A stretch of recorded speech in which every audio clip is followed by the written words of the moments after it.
What's going on, everybody? It is your boy Crypto Bobby. I hope you're having a great day, great night, wherever you're watching or listening in from. And it's been a while. I think actually since November or something. And no, I didn't fall off the face of the earth. Although maybe some of you would have liked that. And no, unfortunately or fortunately for me, I didn't get totally wrecked. I am still alive, still kicking.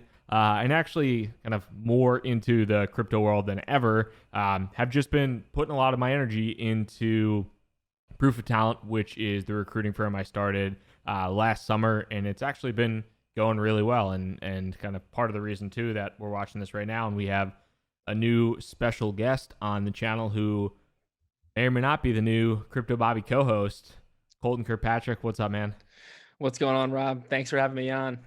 Yeah, and for anybody who follows me on Twitter, I've we've tweeted a bunch, and I've talked about Colton joining the team at Proof of Talent. So definitely want to talk a little bit about that, and just from here on out, gonna get back to more regular updates. There's certainly a period where, just being transparent, I was putting all my effort into Proof of Talent and trying to get it off the ground and make my first full-time hire. And to that point, Colton is the first full-time person that works alongside me at Proof of Talent. So it's been a blast bringing him on board. It was definitely a great process, and we'll dive into a little bit about that today. Also going to talk about his background in the crypto world, because he has a hilarious story about how he got into just the world of crypto, and just a cool background in general. And then we're going to dive into just like what's happening overall in like the Bitcoin and crypto markets right now, with everything that's happening just like in the macro environment, as well as kind of with the coronavirus situation as it pertains to career opportunities. Because I think that's something that, I mean, there's a ton of layoffs happening. There's a lot of really kind of negative things happening from an employment standpoint. And the crypto industry is actually pretty well positioned with a lot of this stuff. So both Colton and I remain pretty optimistic about that. As people running a recruiting firm, we certainly hope so. But we're gonna continue on with that. But I want to talk a little bit about just like Colton's background here and how he got into the crypto world, because his background itself, like I said, it's pretty unique, and there's a lot of people that have stories on every podcast. Is like, how'd you find crypto? And most of the stories are boring and dry and stupid. But his is much cooler than the average person. I think you're gonna enjoy it. So, how did you get into crypto, Colton?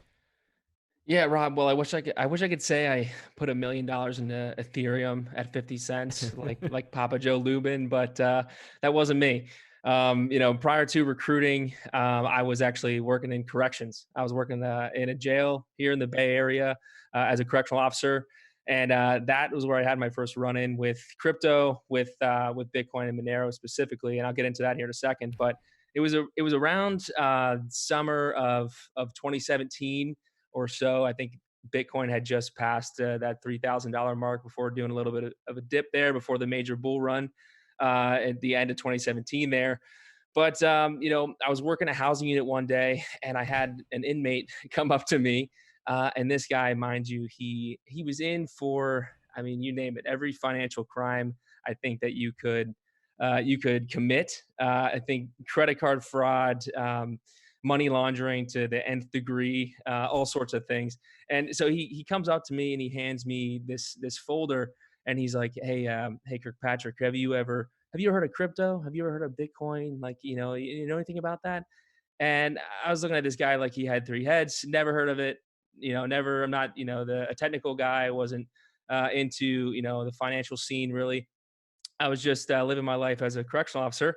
And sure enough, I opened the folder, and he's got Coin Market Cap, kind of the printed off. He's got like 100 of all the altcoins sitting there. A couple of them are highlighted: Monero, Zcash, Ethereum, Bitcoin, of course. He had a printed out version of Satoshi's white paper. I think, and all this stuff. Like, we don't have this in our And in this our is this is a library. dude. This is a dude in jail. Yeah, this is a guy in jail, and he got that because he told me later on his wife printed all that stuff out and would send it into him via mail. We don't have that stuff in the jail library just sitting around. These guys don't have access to computers, No right? Coin Market Cap in the jail library. No, no That's Coin Market bullshit. Cap. Yeah. Yeah. So Sure enough, I mean, it was, you know, it caught my interest, just, you know, just this guy coming up to me telling me about it. But I mean, I did a little digging on my own, in my, you know, my personal life after that. And I kind of got hooked. And, you know, to the end of 2017 there, I remember watching this guy. He was in through the bull run. So he was in jail during the bull run. And I remember he was paying off other inmates with, you know, commissary, toiletries, cat, like anything he get his hands on, so he could come out during rec time, be on the phone, and, you know, tell his wife what to buy and sell, because she was managing all of his crypto. He was managing everything, you know, outside the jail. Day So trading shit coins from jail. he exactly. So he was calling his wife, day trading from the phones. You know, I mean, he was crushing minutes, and minutes ain't cheap in the jail. But yeah, he was full on How many day XRP trading. for a minute in jail? That's Yeah, it was pretty wild. So, I mean, once I explored personally a bit on my own, I was hooked, and down the rabbit hole I went. awesome. Yeah, I mean it's funny too because that type of story of just like finding out about in that environment too, and then I mean even prior to that, just like it's funny because I kind of like unique backgrounds and things like that. Like I got into recruiting quite frankly because when I was in college I did Marine OCS and I had no idea what I wanted to do once I decided not to do that after school. And like the first job I ever interviewed for was recruiting, and you did kind of like you were Terry Tate office middle linebacker in college. So if we ever need a crypto football team, if Colton's back doesn't break beforehand, he could be your middle linebacker. So that's ideal. I'm your guy. But I mean, it's just so funny that somebody would be in that situation with their wife on the phone. I know. trading, I wonder, trading I Monero. wonder if he's still in there and how heavy his bags are. You got to wonder. He might be watching right now. We don't know. We have no Yeah, idea. you never know. But so you come to Proof of Talent actually, and this was something I was excited about, from a company called Bets Recruiting, which I used to work in software sales. A lot of folks that listen to the podcast know that. And I was Mhm. actually familiar with this firm that Colton was at called Bets Recruiting. I would get hit by them all the time, and I knew they were really quality shop. But so you ended up transitioning, quite a transition from a corrections officer to a recruiter. How did that happen? Yeah, yeah, good question, right? I when I made the transition out of corrections, I actually wanted to get into software sales. Similar to your background, get into software sales, do enterprise selling for startups out here in the Bay Area. I was using Bets Recruiting to land a sales job.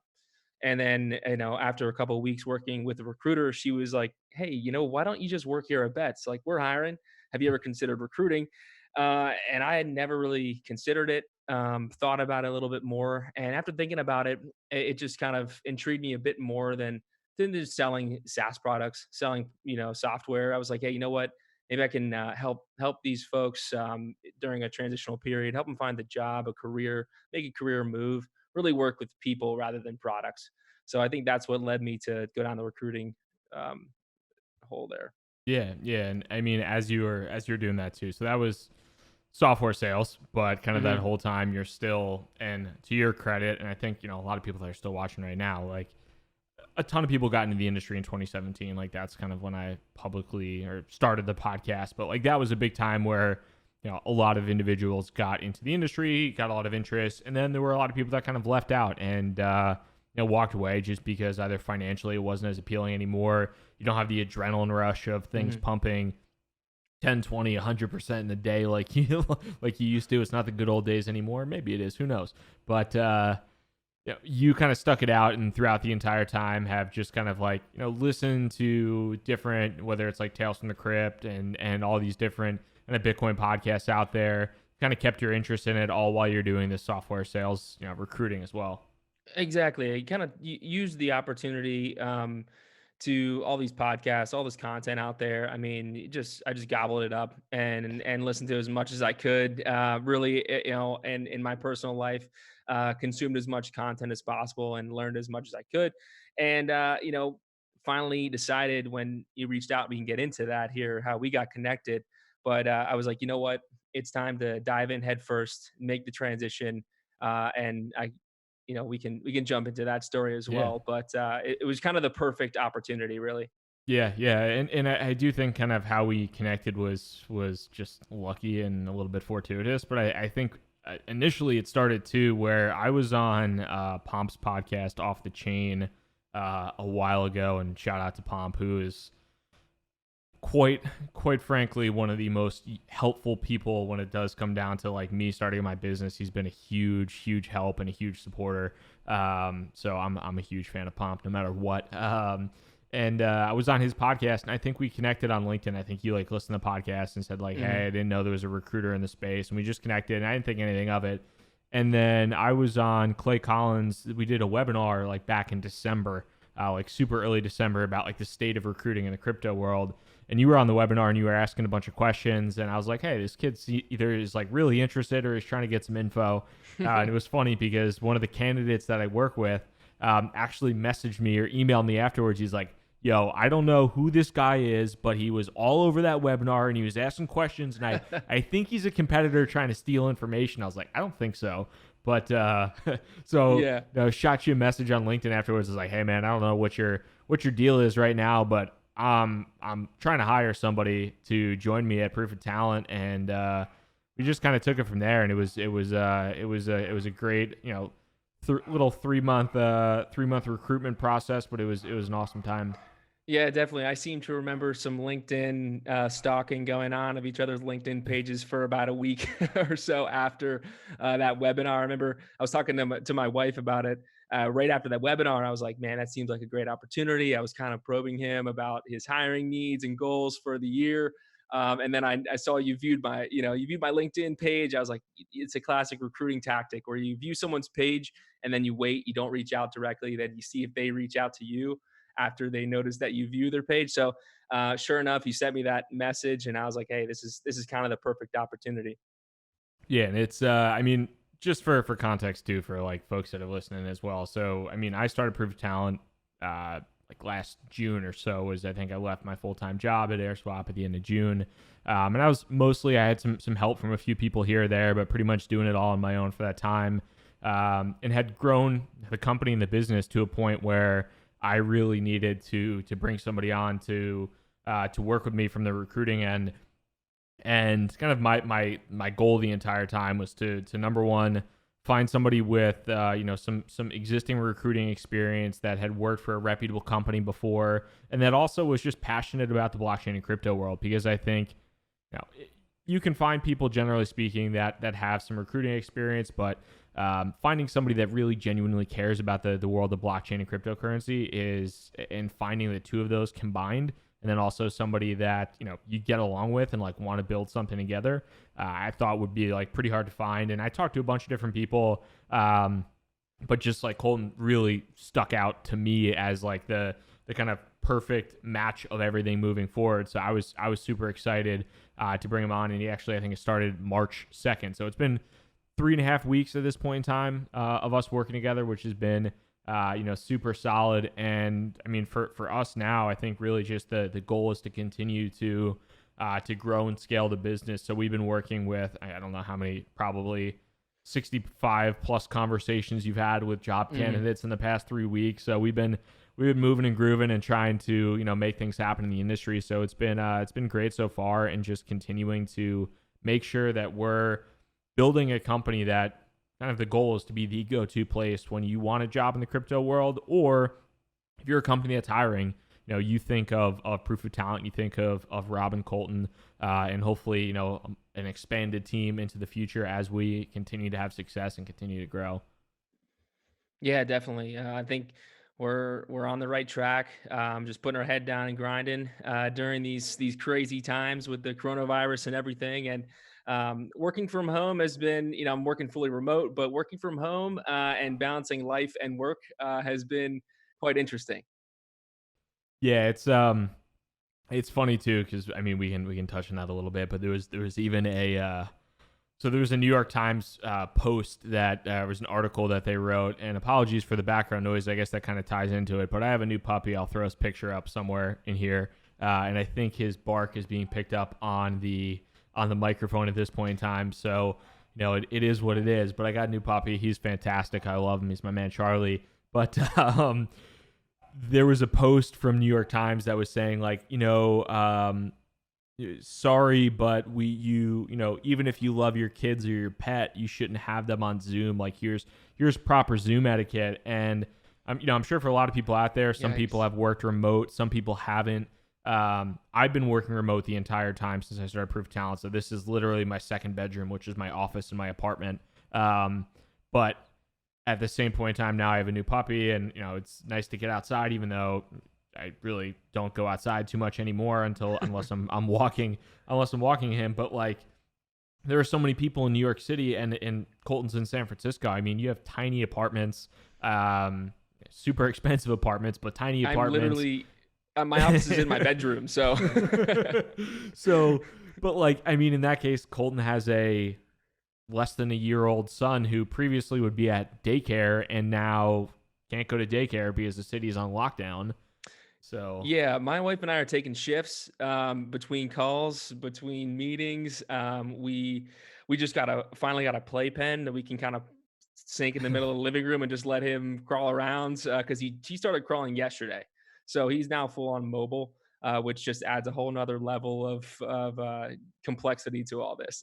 yeah, it's it's trying times for a lot of people. Like number one, there's you're starting to see, obviously, like in the retail space, in the tourism space, kind of anything that's like super heavy face-to-face contact. You're starting to see like, heavy layoffs across the board, but even in like unrelated or what would seemingly be unrelated industries, there's a lot of people affected by it. So number one, like, that's like way worse to me than like having to have some inconveniences of working from home. It's like, at least you're employed. Definitely. But there's a lot of people that are like dealing with all that. It's just a lot of complexities. Like you said, you're like switching sides or switching rooms with your significant other. All that type of stuff. Like I was talking to somebody before that moved into a smaller place with his partner, and they used to work from home, and they're like, you know what, we're gonna get a smaller place. We're gonna save money. We're gonna both work out of a WeWork. They can't do that anymore, so they're both stuck in a small place now. It's crazy. It's crazy times. But I mean, as I like think about all this stuff too, and looking at the world of like Bitcoin in particular, and crypto, it's kind of been wild stuff so far. I mean, as far as like the market structure in the last week to 2 weeks, Bitcoin's like correlation with the S&P 500 has been pretty interesting to watch, and just all of the stuff that the Fed is doing and all of the quantitative easing that's happened across the board. It's scary. It's interesting to watch. And I have no idea how any of this is going to pan out. Yeah, all the above. It's pretty wild times out there. I mean, crypto Twitter does a lot when it comes to just, putting clips together and just making sure that people are up to speed on what the government's doing as far as all the stimulus goes, what the Federal Reserve is doing with our money supply, things like that. I mean, it's funny. Crypto Twitter is just always on top of that. Yeah. It's crazy just to see the differences of opinions too, and you have it's just so contentious right now, and I think it's only going to continue to get more contentious. I mean, we have, at least for New York and San Francisco, and really the majority of the U.S., and I don't know where everybody, I think as far as our audience goes, probably 50% of the people that listen or watch are in the U.S., and then the other 50% are mostly in English-speaking countries, kind of around the world, but mostly lockdown type situations, I would assume, or some type of quarantine, maybe less so if you're in rural areas, but still probably some type of just overall restrictions. But I think as long, the longer people are kind of in this like isolated state, the greater pressure we see from just like the economic downturn in some cases, the worse. Like that, I was joking online, but like the spicier the takes get, but also just like I think the crazier it's going to be. And I think a lot of people were very much and are very much still right now for like, all right, we need to lock down, we need to contain it. But like they just released the unemployment numbers in California, and I think it's like something crazy, like a few million unemployed, whereas the last week it was like a few 100,000. Like it went up multiple X, not like percentage, like multiple X's Yeah. from that, which is wild. We're getting close to Great Depression numbers already, and it's Mm. only been a couple of months really of the market downturn, a couple of weeks even of the actual market downturn. Yeah, I mean, there's a case for hard money. I mean, people talk about it all the time, and like, how this fiat system, where it's going to go from here, and are there other alternatives? I think people are exploring that. Our government has been exploring digitizing the dollar, and things like that. Central Mm-hmm. banks are digitizing as well. So there's a difference between that and hard money, I guess, but it's still like things are moving in that direction, and it's just been interesting to see that the market downturn has kind of sped up that process in a way Yeah. of, hey, what alternatives are there? What can we look for that um, you know it has a harder money supply? And I think that's where the crypto industry, Bitcoin, comes into play. Yeah, it's kind of fascinating to watch too because logically speaking, Bitcoin in a time like this should be doing very well. And granted, it's still very early, but in a time like this, you would think with the policies that are coming out right now and like basically pretty broad money printing inflation. There's the money printer grow burr meme, which I think My you new like. favorite meme. I hate it. I hate it so much.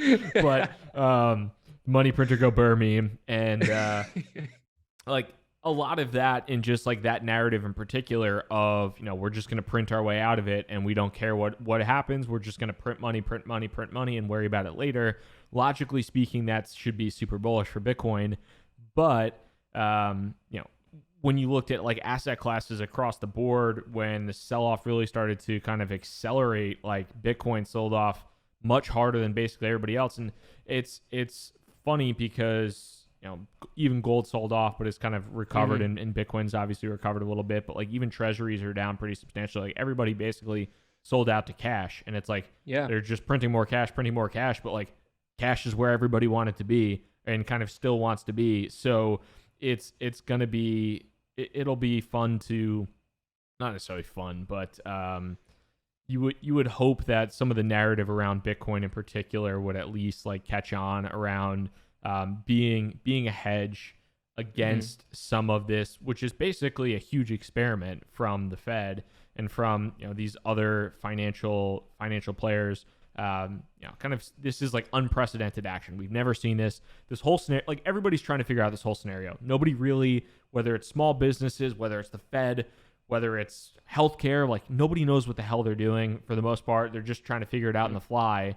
And the stability of kind of how Bitcoin potentially works on the financial end will hopefully be some type of hedge against anything crazy that happens. Yeah, yeah. I mean, I would be concerned if if it was just Bitcoin crashing and everything else was kind of Be a problem. status quo, and things like that. But since everything is going down, I think, like you said, it's just everyone is going to cash. Everyone is trying to find safety, and right now that happens to be cash. Yeah. I think it's gonna be more about, hey, okay, once things level out a bit and the volatility simmers down, in the more traditional markets, what's going to recover the fastest? Where the dollar's going to go when it's time to put money back into the system? Where Yep. people are going to put that money? And I mean, first of all, I don't think timing is. I'm not one of those. I'm not one of those people. There's like, you see some people online and on Twitter that are like, I hope the whole world burns to hell and like Bitcoin pumps. Like, I'm not one of those people. Yeah, I have a lot of me money neither. in cash. Like, I have money in the traditional stock market. I don't want people to lose their jobs. I don't I have want a recession. 401k. Yeah. Yes.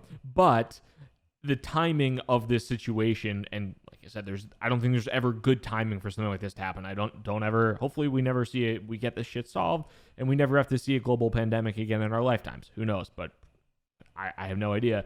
But the timing for this, as far as like Bitcoin is concerned, maybe couldn't be better with the halving coming up. And I don't think a lot of people, would talk about the kind of the timing on the halving and whether there's a pump going into the halving, or traditionally whether that's following the halving or whatever it might be. But just that it's so close to the halving now, and you're going to see that supply shock from the block reduction. It's going to be interesting to watch all this pan out, and if a lot of the narratives tend to come true or not. So I'm kind of excited to see how Bitcoin plays out. Hmm. The one thing I think is kind of interesting too, because people tend to.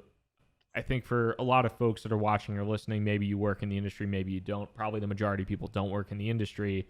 You probably have like questions about like, are people actually are companies actually going to have success? Are companies going to be able to make it through this?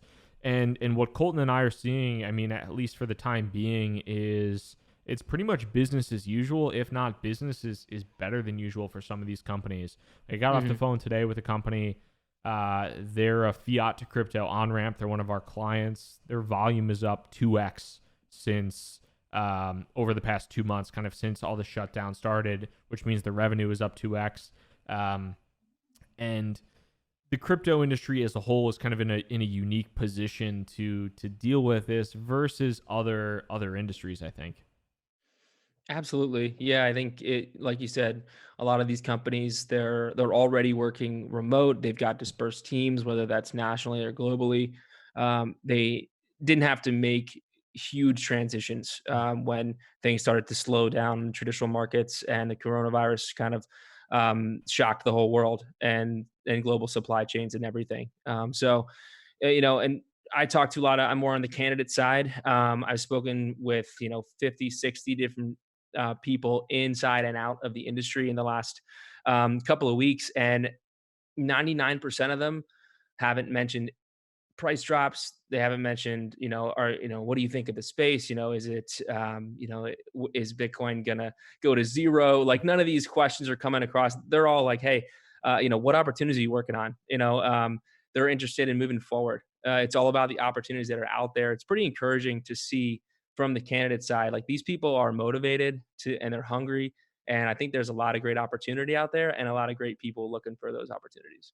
Yeah, and when you think too about just the industry at large, obviously like Bitcoin is peer to peer digital currency, basically everything else. I mean, it's the whole industry was built to to kind of be like the anti fiat, the anti cash, digital cash, basically.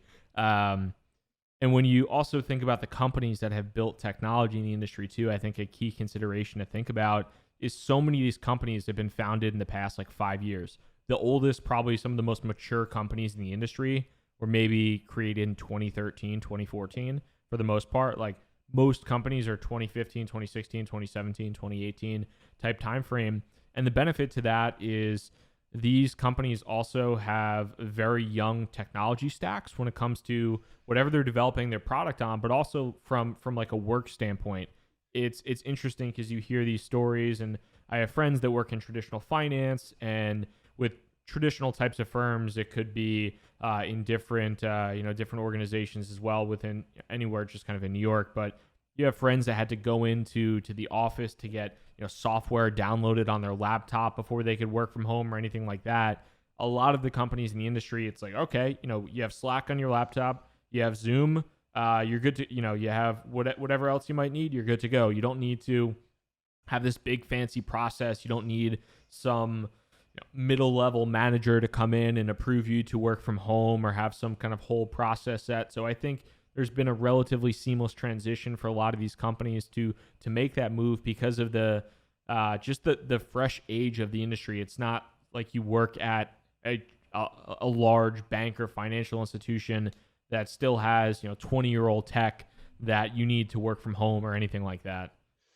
Yeah, I think this is gonna kickstart a movement to working from home becoming much more common across all industries. I think there are some pretty cool companies out there that help people and companies get set up, whether it be stand up desks, dual monitors, standing pads. Shout out Rob, thanks for getting me one of those. But there's all sorts of things that make it more comfortable, and I think people are starting to realize, like, hey, in preparation for things like this, and just to make our employees more flexible and give them Hmm. more flexibility around their daily lives and their kids or their pets or whatever it may be. I think there's definitely going to be a movement toward a more work from home friendly environment for a lot of these companies. Yeah, I definitely agree. I think it's not for everybody, but it's great to have the optionality, and it's like we were talking before because you used to work primarily in an office with bets, and I've been working from home at least for the past like year or so. So I've gotten and I've done it previously when I was at Oracle. I worked from home probably 80% of the time, so I've gotten somewhat familiar with like the good parts and the bad parts, and it can be great because you can go to the gym when you want, and you can work when you're most productive. If you're most productive at 6 in the morning and you want to wake up early and get some work done and then maybe take a longer lunch or relax or whatever it might be, those types of things, I mean, they're great benefits to working from home. However, now those benefits are kind of out the window. It's the most depressing thing to not be able to go to the gym or to, a lot of the aspects around that. And a lot of the good parts about working from home are now gone. You can't just, take a stroll to the cafe, bring your laptop, and get some fresh air and kind of see some human beings. You're kind of stuck. But long term, I think once this situation gets figured out, because these companies have to implement these policies, and because a lot of people are getting used to this, used to this experience. Again, I think some people love it. I think some people are okay. Some people hate it or like get me back to an office. Mhm. Having the optionality, I think, is the best part. Like if you want to work from home, great. If you want to maybe have like a WeWork, or if there's a company office with hot desks, great. Like it's just to me, it's all about optionality, really, just in life in general. Yeah, yeah, I think, people are learning a lesson there for sure, and just kind of what works best for them, figuring it out on the fly. Like my wife and I, we form our days around our kiddo. I mean, that's how it works for us. So, for me, getting up early before he wakes up, getting in some work, clearing my inbox, sourcing, like that's my jam. And some people are more productive in the evenings. Like you said, optionality Yep. is everything. Yeah, and I mean, for like looking forward at this point in time too, you know, it's it's crazy times. I think they're unprecedented times for us in particular. You never know what's going to happen in the industry. A lot of it too, like we talked about before. I think the industry is generally relatively protected from some of the outside pressure, and hopefully relatively sheltered from like the overall economic downturn that I really truly hope will be short, and not anything that won't be solved relatively quickly. Hopefully with just I don't I, I don't really want to get into all that kind of Yeah. healthcare aspects of it. But hopefully this situation will be resolved like relatively speaking globally, sooner rather than later. But when I look at just like the industry right now and kind of thinking about things, it is relatively sheltered. A lot of it does depend, and a lot of the interest can depend upon like Bitcoin as an asset. And I do think we are in a pretty good position to serve as that hedge, as that digital gold. I think gold has bounced back pretty nicely. Bitcoin has bounced back pretty nicely. Mhm. Seeing something with a relatively fixed supply, I think it's going to be potentially appealing to people as the narrative might build around what is happening at a larger level. I guess the flip side to that though too, and I was talking in like one of the Telegram groups. It's a sport Telegram group that I'm in, but it's a sport crypto. It's like our fantasy football league. But there's also a big narrative now too. It's there's only so many people in the country. I think it's like 40% of people maybe have $400 to their name, which is sad. That's like a really unfortunate situation in general. And Mhm. for those types of individuals, like I don't think people might say, Bitcoin is a savior from that. I don't think that's necessarily the case at all. I think that's much less, when you only have that much money to your name, that's a lot less of a concern. But when you start to see, I don't want to say higher net worth individuals, but maybe folks a little bit kind of higher up the ladder try to kind of put pressure on it from a Bitcoin standpoint, it'll be interesting to watch it play out.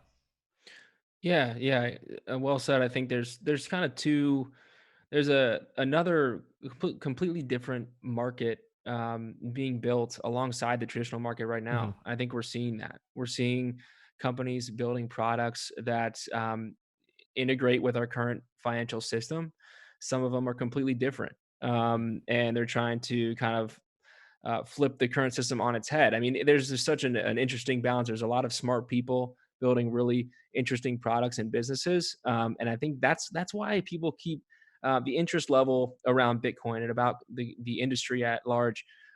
It remains pretty high consistently, even with the price fluctuations and the volatility. I mean, going back to talking to a lot of different candidates over the last couple of weeks, I mean, I get so many questions around. It gets me excited and encouraged. People are like, "Hey, when are the sales roles, the BD roles, the partnership, the strategy roles come in?" For years now, I think these companies that have been building really great products are finding that product market fit, and they're partnering with traditional companies, whether that be on the payment side, the lending side, the investment side, whatever that might be. People want to get into the space. They're Yeah. looking for a way to penetrate the industry. I get a lot of interest from the non-technical folks out there that have sales backgrounds, have traditional finance backgrounds, have business development backgrounds. And I think once these companies kind of get to that level, we're really going to see an explosion in the market. Yeah, and I think that's one of the key takeaways too that we could probably pass along just from our experience, like mine over the past year or so, Colton's over the past month, is there is definitely still really really strong interest from a candidate side of people wanting to work in the industry. But behind the scenes, people are doing some really awesome things. People are building some really, and not just building like fluffy decentralized technology that like, hey, maybe this stuff works, maybe it doesn't, but people are building things with some pretty legitimate use cases, which is great. And you have this type of just like adoption curve in a lot of respects from an overall company standpoint, from an interest. You have the big bull runs like 2017, 2018, where a ton of people get interested, and like, let's just say for example, you have 1,000 people that get interested in 2013, and then the market pops, the bubble bursts, and you lose 700 people. There's still 300 people that are interested. Then the next year, or then in 2017, 2018, all of a sudden you have another big bubble, and you go from 300 people to 3,000 people, and then you lose whatever it is, another 50% or something like that. But then you're back at 1,500 people, and you're higher than where you were before. That's kind of like the overall interest cycle that I think we see, and it does come in these big like cyclical boom busts type of scenarios. But we're still at a point where there are still a ton of people that are building incredible stuff. There are still a ton of people that are working in the space, or are interested in continuing to work in the space, and then even alternatively that are looking to to break their way into it. So I'm still super positive about things, and looking forward to just continuing to build proof of talent to support these companies and people that want to work full time in the industry. Yeah, right. I think as time goes on, the price of these assets will matter less, and it'll be more about the companies that make up the space, Yeah. and the people that are the leadership in those companies, and that's what is going to drive the space forward, not Mm. just number go up. Even though I love when number goes up. Yeah, yeah, that's always fun. That's always an ideal aspect for Yeah. sure. um, So also, I want to really just for those of you out there interested in the space that aren't sure, or maybe you're on the fence, and you're not sure if your background aligns, reach out to us. Get on the phone with me, get on the phone with Rob, have a conversation around, hey, this is what I've been doing, this is what I'd like to do, and that way, if anything comes across my desk as the industry grows, we can reach out, we can stay in touch, keep lines of communication open. Yeah, absolutely. And just to provide further clarification too, I mean, as far as the podcast and the YouTube goes, definitely want to make this. Like I said, it's been a while since I've been here. It's been whatever it was. November was the last video in the podcast. But Colton and I want to make this a weekly thing, and we want to talk about what's happening in the present time within the industry, but also add a spin of we're hearing this kind of behind the scenes from the companies that we're working with, or the candidates that we're working with.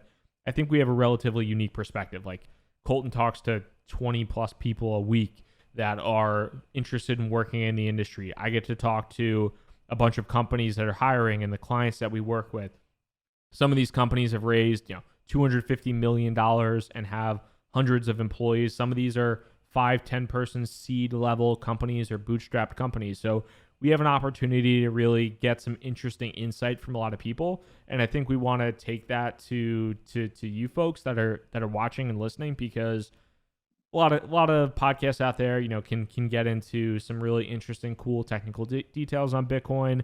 A lot can talk about, the top 10 altcoins that are going to pump in 2020 that are probably going to actually go down 99% and make you broke. Who knows? But I don't think there's necessarily anybody that is running a services business, kind of supporting companies in the industry right now, that can kind of talk coherently about what's going on. So we want to just do that to continually talk with you guys, hang out on a consistent basis, and make sure we're providing more content. And then, from that end too, like Colton said, if you ever want to reach out to us, if you're interested in an opportunity in the crypto world, we work really exclusively on permanent full-time job opportunities. So they're all salaried positions with the clients that we have.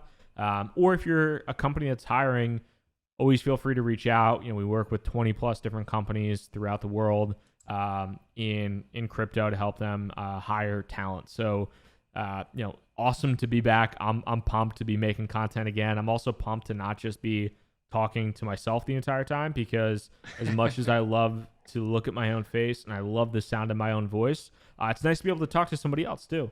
Yeah, now you're stuck with my ugly mug, so it works. Yeah, absolutely. So, Colton, I appreciate you joining the podcast. Welcome to our recurring guest, as part of my take, as to all my award-winning listeners out there would know we have a new recurring guest in the podcast, aka new co-host. But yeah, if you guys enjoyed this episode, you're watching on YouTube or listening on the podcast, definitely let us know. Sound off in the comments. And if you want to follow Colton on Twitter, definitely make sure to do that. I'll have all his info below in the YouTube and podcast description. But would love feedback, whether that's on YouTube, whether it's on Twitter, wherever it might be. But awesome to see you guys again. Glad to be back. And we'll go from there.